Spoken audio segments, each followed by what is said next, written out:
Supreme কোর্টের নির্দেশে চাকরিহারা শিক্ষক ও শিক্ষাকর্মীরা এদিন অভিযান চালায় বিকাশ ভবন চত্বরে। দুপুর 12টা থেকে বিকাশ ভবনের 4টি গেটই ঘেরাও করে যোগ্য চাকরির প্রার্থীর সংগঠনরা তাদের দাবি জানাতে থাকে। বারবার পুলিশের কথা অমান্য করে ঘেরাও অভিযানে দুপক্ষেরই ধস্তাধস্তি হয় ও পুলিশ লাঠিচার্জ করে। আহত বেশ কিছু আন্দোলনকারী।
আজকে কতক্ষণের জন্য বন্ধ রাখবেন? অবরুদ্ধ কতক্ষণ করবেন?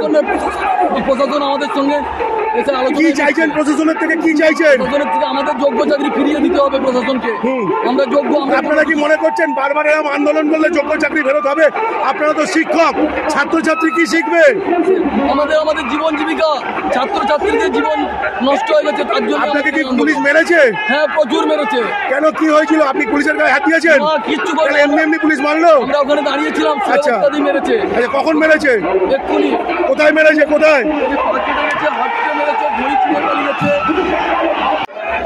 সবার পরীক্ষা নিতে পারবে আর নেক্সট পরীক্ষা নেবে, সেটাই সত্যতা দিতে হবে। তার কি মানে আছে? আর কোনো গ্যারান্টি দিলে সুপ্রিম কোর্ট গ্যারান্টি দিলে? সুপ্রিম কোর্ট যে রায় দিল, হ্যাঁ, সবকে বাতিল করে দিল, সুপ্রিম কোর্ট দায়িত্ব নেবে? হ্যাঁ, কিসের জন্য বারবার পরীক্ষা নেবে? এবার যদি যোগ্য কেউ নেই, হ্যাঁ, আপনারা বিচার করছেন, কাকে বিচার করছেন?